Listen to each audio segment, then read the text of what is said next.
Hello. Hello.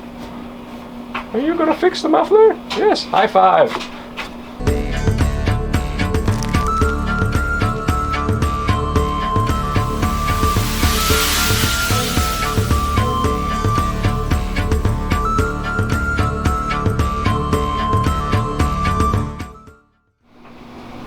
Okay, so first, excuse the background noise. The garage slash workshop slash laundry room all share the same space, so it's a little noisy in here. Not the end of the world. Hopefully you can hear me okay. I have here Ellie's muffler, which I pulled out of the engine bay for two reasons. The first reason being it was not properly secured inside the engine bay, so it was just kind of flopping around, and so that was one of the things that was called out on the survey. The second reason was space is really tight in the engine bay, and the only way I can actually physically fit in there is to remove stuff like the muffler, because otherwise you just can't physically put a human body in there to work on the back half of the engine. So here it is, and now, so the thing that I noticed when I pulled it out is that it's wood. It's actually a wooden box covered in fiberglass, or fiberglass resin, anyway. Is that normal for an exhaust muffler on a sailboat to be made of wood? Because of the fact that I'm mixing water in with the exhaust, I guess it's okay. Anyway, so with the water in the exhaust, I noticed that there is some leakage on the muffler. I'm not sure if the camera will pick that up, but you can see there's like some mineral stuff here, and it's obviously leaking down the side of the thing. So I figured that I would take the opportunity while it's out of the boat to go ahead and sand this down, and I'm just going to add some fiberglass reinforcement all the way around all the corners. So since this joint was leaking, the other joints are probably not far behind. So I'm just going to go ahead and sand this down and mix up some fiberglass resin and do some reinforcement.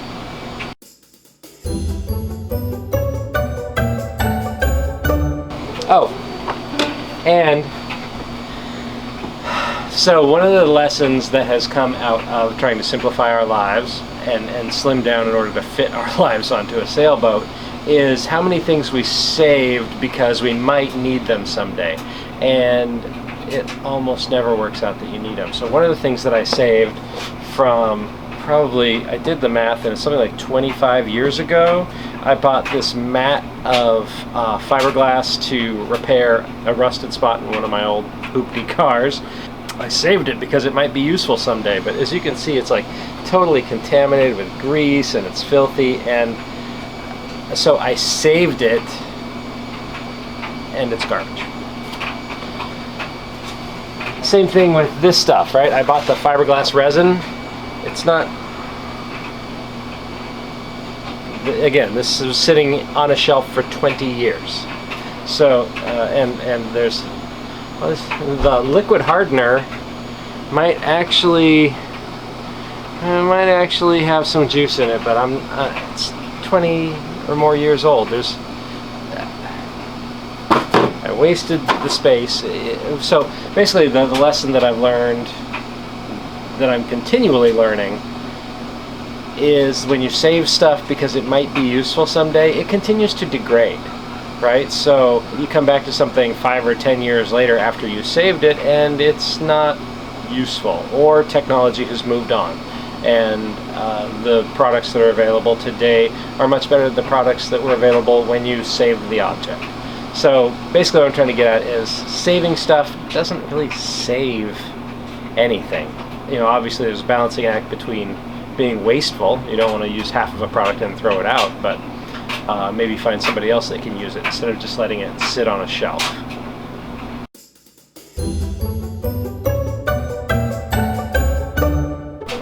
Alright, so you can maybe have a better view of the mineral seepage that's been coming out of this thing.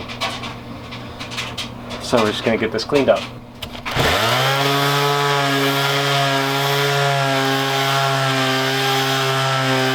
Oh, this is interesting. Check this out. So you can see this corner right here.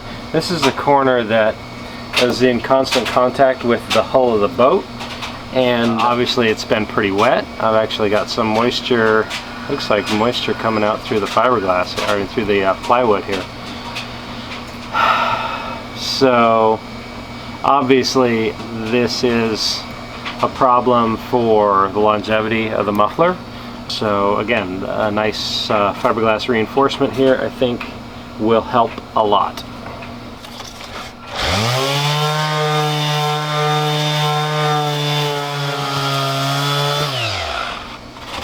So, got the thing sanded. So I just got to get it cleaned off, get the dust all off of it. We'll be ready for some fiberglass. Look, I'm an album cover. Alright, so the next thing I'm going to use is some acetone to just clean off the rest of the dust and the sanding grit, and just leave a completely crap-free surface for the fiberglass to stick to. That's crap-free is a technical term. So I try to avoid jargon when I work, but crap-free that's just a phrase you should know.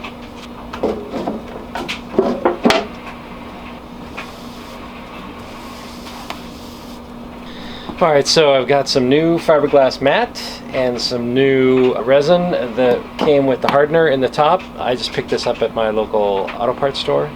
It's not, you know, marine grade or whatever, but I mean, fiberglass is fiberglass, right? We'll see how it goes. Can't be any worse than how it was before I put the fiberglass on. Directions for use. Acetone, cut away damaged area, pre-cut several pieces, okay, yep. Mixing tips, working life of resin is 8 to 12 minutes, so I got 10 minutes, say. Never mix hardener in the resin can. Good tip. Do not use a waxed cup. No waxed cups. Mix as follows. Here we go, finally. For small batches, mix 1 ounce of resin with 10 drops of hardener. Let's get the fiberglass out first. It did say to cut the fiberglass first, so let's do that. And this is what they call chopped strand mat. It's all different directions, as you can see, which is supposed to be the good stuff, I guess. That's one of the cool things about it, is it's supposed to tear, right? Yeah, it kind of tears. Good spot.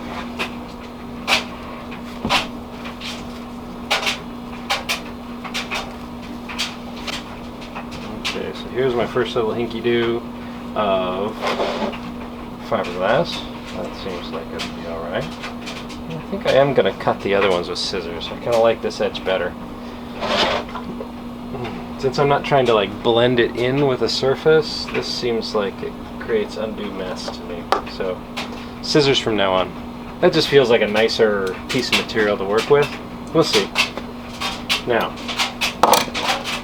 the other thing what I'm thinking about here is these corners, and if I try to just go like this, I'm going to get this big bulge. So I think what I want to do is just give this a little cut right there, just so that the ends can fold over one another, like Christmas package style. There's probably somebody out there right now screaming at me, "You're doing it wrong!" Well, yep. Probably. That's okay. Life's about learning, right? Okay, so now I need to go and steal some measuring spoons from my wife. Fortunately, I think we have a couple extra spares, sets, so I can probably steal a crappy set and have it be the garage set from now on. Be right back.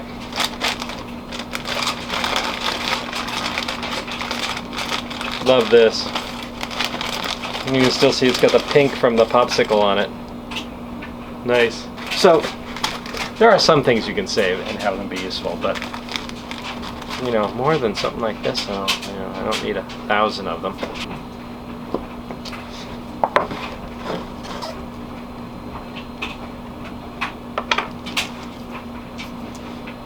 Oh, this smells good.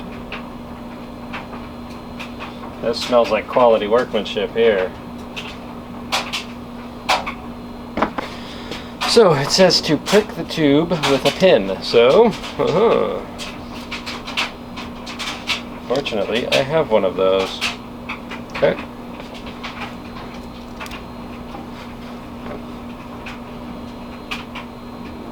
3, 4, 5, 6, 7, 8, 9, 10. 10 minutes. Start the clock. It looks like this is going to be about the right amount for one corner. We will see. Oh, the smell changes.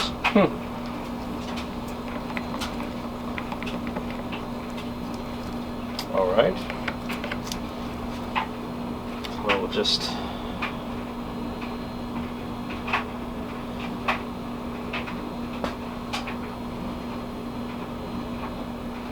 okay, doing this on a vertical surface, a little bit tricky.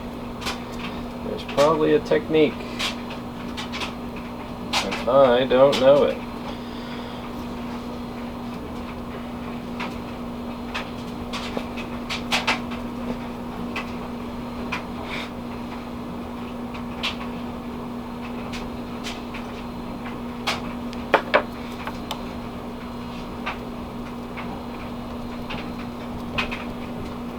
Ooh, look at that stick to stuff. That's nice. Yeah, so for the long edges, 2 tablespoons was not enough.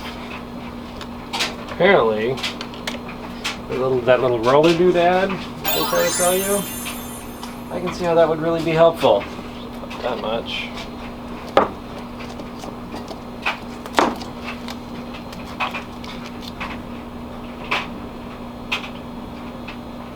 7, 8, 9.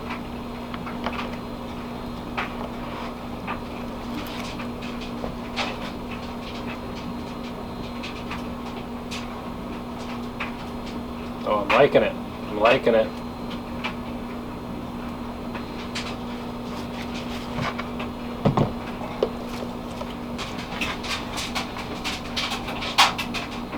So, I've watched a few YouTube videos on fiberglass, and it seems like the most important thing is to get all the air out.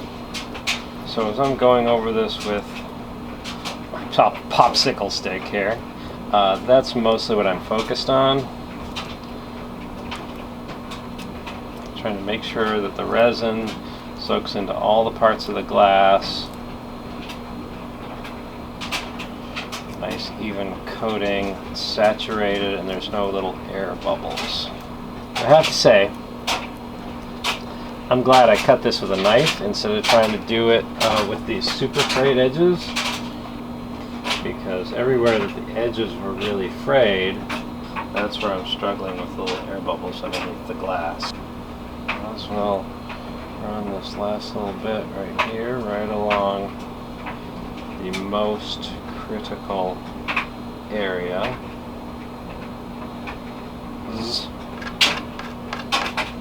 Okay, so I've got all the air bubbles out.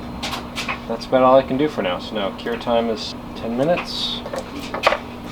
Is it the world's prettiest fiberglass job? No. No, it isn't. But it should be quite a bit stronger than just the resin that was on there before. These are fiberglass already, and these are attached to the box, so there's like a fiberglass mushroom, but the rest of it looks like it was just painted with epoxy paint. I got a few more edges to do, but that's the idea. Okay, so in a fit of rare and unusual foresight, I did the bottom first, which is great because that's the part that's going to show the least, even inside the edging compartment, right? And I got my technique down pretty good. I mean, it's not pretty. There's some drips in the resin. All the corners are reinforced now, and it should, if it leaks through that, well, I don't know what else to do. Buy a new muffler. So, I think this should at least stretch its life for a little bit longer. And I just gotta wait now for the resin on the top to cure, and I'll flip it over and do the same on the bottom corner, and then just these little vertical bits. So, easy, piece of cake.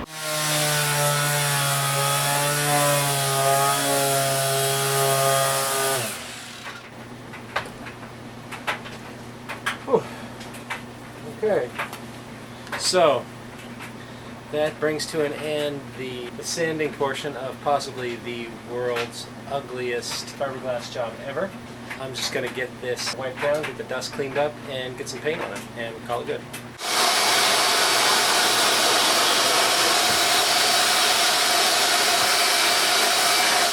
Well, welcome to my improvised spray booth, otherwise known as the cardboard box. I've got the dust all wiped off, I've gone over the thing with acetone. Now let's just get some paint on it to cover up maybe some of this incredibly ugly fiberglass work. While I make dinner. Here we go.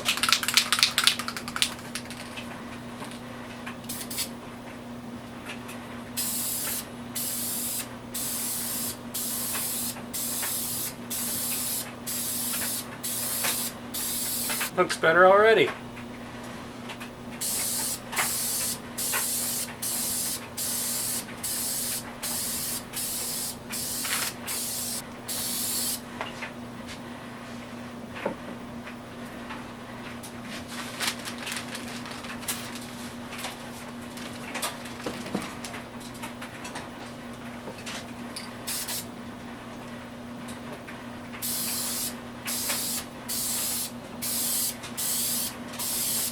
So, a little pro tip that a guy I knew that did a lot of auto body shared with me. If your finger gets tired from pressing like this, you can switch to hold the can like this with your thumb. And then you notice the other thing I'm doing is I start the stream before the paint is on the work, right? So that way you don't get a big circle where you start. So you start moving, start the stream, let's see, like that. And that's how you work across. So you don't ever start on the work. Nice stripes, typically top to bottom.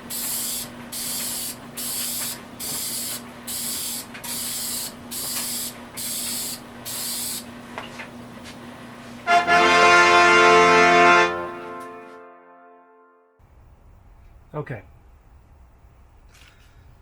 So this is the situation in the engine room. The muffler, it's a wedge shape, so it's cut to fit parallel to this line and this line. My plan to hold it in place is to use a couple of L brackets, and they're going to be perpendicular to this sweep of the lower hull, so that when the muffler sits on them, it sits flat on the two L brackets. We've got the exhaust port and the inlet port here, and I'm going to connect a U bracket around those ports and through this storage wall, and bolt them on the far side of the storage wall. That way the muffler will be held in place against the wall and held up off of the hull by the L brackets. It was clear that when I had pulled the muffler out that it's subject to a fair amount of vibration, so I didn't want it sitting on the bare metal. To solve this, all I did was cut up some scrap tubing and push it over the bottom parts of the L brackets.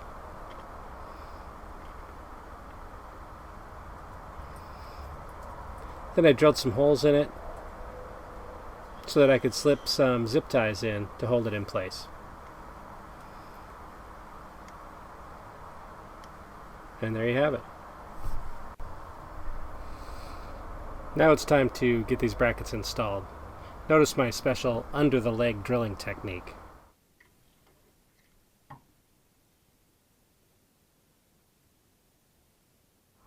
I've already marked where I want the brackets to go, so I'm just drilling the first hole, and then I will set the bracket in place. That'll allow me to drill the subsequent holes more accurately.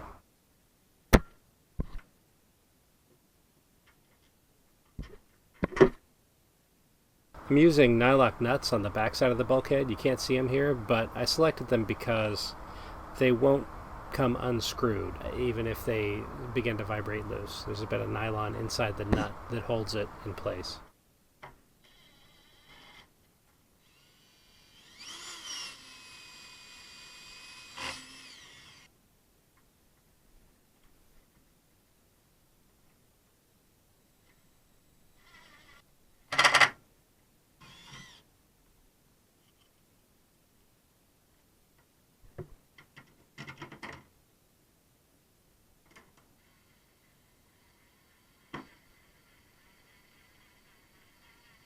With the brackets mounted to the bulkhead, I took the opportunity to go ahead and use them to secure the bilge pump hose as well as some of the wiring that the muffler used to just rest on top of. Next up, we'll get the exhaust elbow in place. We'll get that into the muffler taken care of.